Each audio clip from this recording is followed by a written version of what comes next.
Jumpa lagi dengan saya dari media Bisnis. Ibu Masteria nih di depan kita nih, kita akan wawancarain eksklusif ya, secara langsung di Kopi Saga Shop. Ibu Masteria Manurung, ceritain dong Bu, terkait yang Ibu bongkar kasus persetubuhan anak di bawah umur. Bagi cerita kita. Jadi ceritanya sekitar 1 tahun yang lalu, seorang anak datang kepada saya, anak nyadu menceritakan apa yang dialami. Setelah itu kita menanggapi keluhannya ya, terkait apa yang dialami, kita ke Polda, kita ke Rumah Sakit Polri ya, itu ternyata perkara itu ada di Polres Bekasi Kabupaten, sehingga kasus ini yang sudah di PTS kan selama 2 tahun ya, sehingga kemarin sudah berhasil kita kawal dan pelaku asusila terhadap anak di bawah umur yang pelaku dewasa sudah ditahan di kejaksaan. Sudah berhasil kita hantar ke seorang ibu ini perjuangannya. Tapi aku mau tahu nih Bu, emang Ibu nggak takut diteror apa gimana, seperti apa nih?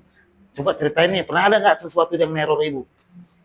Pertama ya, kalau teror itu ada, udah. Jadi boleh bapaknya lihat di TikTok tuh viral tuh yang ada dari sebuah ormas ya, yang meneror saya dimaki-maki di Polres Bekasi Kota, bahkan sampai mobil saya dikuntit pakai mobil plat bodong. Waduh. Itu, jadi saya teror ada, sampai saya juga dilaporkan terkait karena saya mengungkap kasus ini ya. Tapi saya pun nggak ada rasa takut sih. Karena saya merasa benar ya, jadi saya nggak perlu takut. Teror itu ada. Kalau dari oknum sendiri Bu, pernah nggak neror? Dari oknum itu sih enggak ya, enggak ada neror saya, cuma dia cerita dari orang tua pelaku ya, yang pelaku dewasa, anak oknum Polri ya, dia datang kepada saya, malah ada seorang yang laki-laki yang menangani perkara ini terdahulu datang, diajarinya supaya bapak ini menjebak saya dengan memberikan sejumlah uang kepada saya. Itu katanya ya, terlepas benar atau tidak, cuma saya nggak tahu. Tapi kan bapak ini menyampaikan kepada saya supaya saya dijebak, diberi uang. Tapi bapak ini tidak mau, dia merasa salah kalau apa yang dialami perbuat anaknya. Itu sih kalau dari pihak pelaku nggak ada teror kepada saya ya. Di media sosial sempat nih saya ngeliat ini semangatnya itu untuk membela hak anak di bawah umur ini. Bagi dong ini resepnya apa sih sampai segitunya Ibu perjuangkan ini anak gitu loh. Dibilang resep nggak juga ya, saya sih bicara hati nurani aja ya, karena mungkin juga saya seorang ibu ya, itu aja sih. Artinya kalau nggak kita lagi para wanita-wanita atau ibu-ibu yang bisa membela anak-anak bangsa, siapa lagi. Intinya sih hati nurani, rasa empati, rasa kemanusiaan yang tinggi, itu aja sih. Sehingga saya mencintai dunia anak ya, jadi sehingga saya ketika dengar ada hal-hal yang seperti yang viral ini, hati saya tuh tersentuh, nggak bisa. Keadilan harus ditegakkan, itu sih. Ya kalau resepnya itu tadi, peduli, rasa simpati, empati. Berarti rasa peduli Ibu ini ke terhadap anak-anak Indonesia. Empatinya sangat besar, sangat mulia. Ya. Mudah-mudahan Tuhan juga memberkati Ibu dan menjaga Ibu sehat selalu ya. Pernah nggak sih didatangin ke rumah? Tadi teror langsung begitu apa?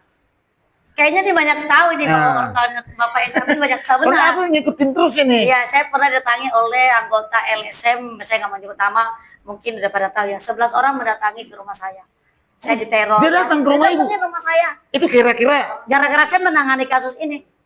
Oh. Ya, pernah. Banyak teror sih banyak. Gitu loh. Tapi ya biarinlah kebenaran terungkap, faktanya. Sekarang anak itu pelaku ditahan. Tapi sudah ditahan apa saat ini ya? Emang luar biasa lah ini Ibu kita ini.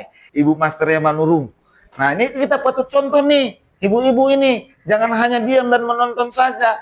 Kita lihat nih perjuangan Ibu Masteria Manurung. Bagaimana memperjuangkan hak-haknya anak ini. Sampai si pelaku oknum ini tertahan. Kasus anaknya siapa aja bisa pelapor. Namanya karena kami ini adalah dari pemerhati anak dan perempuan. Jadi kami wajib menindaklanjutin apa yang kami ketahui gitu loh. Jadi save anak Indonesia lah. Mungkin tadi sudah dengar kali kan dari Ibu Masteria Manurung. Dan sebelum kita lanjut kita ngopi ya. Waduh. Ini tongkrongan kita di Saga ya. Oh, berarti kalau aku nanti nemuin ibu di sini berarti sering Oh di iya, sini ini ya? stay di sini. Jam berapa aja ibu ke sini? Nanti jangan, nanti saya ini ikutin lagi. Ya rekan-rekan, ini tempatnya sangat enak, harganya juga standar, tempatnya untuk nongkrong-nongkrong, melepas lelah setelah bekerja lelah, bolehlah di sini tempatnya. Oke, dah. Pernah nggak sih didatangin ke rumah? Tadi teror langsung begitu apa? Kayaknya dia banyak tahu nih, Nah. kalau Bapak yang satu banyak tahu Soalnya benar. aku ngikutin terus ini. Iya, saya pernah didatangi oleh anggota LSM, saya nggak mau nyebut nama, mungkin udah pada tahu ya. 11 orang mendatangi ke rumah saya. Saya diteror. Dia datang ke rumah ibu? Datangnya ke rumah saya. Itu kira-kira. Gara-gara saya menangani kasus ini. Oh. Ya, pernah banyak teror sih banyak. Kebenaran terungkap faktanya. Sekarang anak itu pelaku ditahan. Tapi sudah ditahan apa saat Sudah. ini ya? Emang luar biasa lah ini ibu kita ini. Inilah contoh perjuangan seorang Asteria Manurung. Nah ini kita patut contoh nih, ibu-ibu ini. Jangan hanya diam dan menonton saja. Kita lihat nih perjuangan ibu Asteria Manurung. Bagaimana memperjuangkan hak-haknya anak ini. Sampai si pelaku oknum ini tertahan. Di jalan nih, di jalan ibu lagi mengendarai mobil nih. Tiba-tiba ada yang ngikutin atau pakai plat bodong. Iya. itu pernah juga. Iya, terkait masalah kasus yang saya angkat ini juga. Ngeri juga ya Bu. Ya. Saya ngedengarnya sudah jantungan ini udah kayak gimana ya? Tuh bagi kronologinya seperti apa sih jadi teror di jalan gitu? Jadi saya sedang berjalan dengan kuasa hukum ya, dengan beberapa rekan saya. Tiba-tiba ada yang teriak kepada saya. Mobil saya sedang berhenti, tiba-tiba ada yang teriak kepada saya dan ngatain saya dan videokan saya.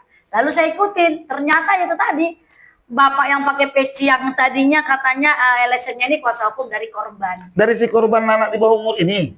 Jadi katanya kuasa hukumnya, jadi ya dapat saya jelaskan ya, yang mana pengacara sendiri tidak mampu memperjuangkan hak-hak dari kliennya sendiri, sehingga namanya kasus anaknya siapa aja bisa pelapor. Namanya karena kami ini adalah dari pemerhati anak dan perempuan, jadi kami wajib menindaklanjutin apa yang kami ketahui gitu loh. Jadi save anak Indonesia lah. Saya mau nanya lagi nih Bu, seumpama si pihak korban atau si pelaku ini meminta damai, ini gimana Ibu? Damai apa? Kalau dia ini kan udahlah Bu, nggak usah dilanjutin. Ini kita ada ini, artinya adalah namanya gratifikasi. Saya kan udah bilang kemarin. Lanjut.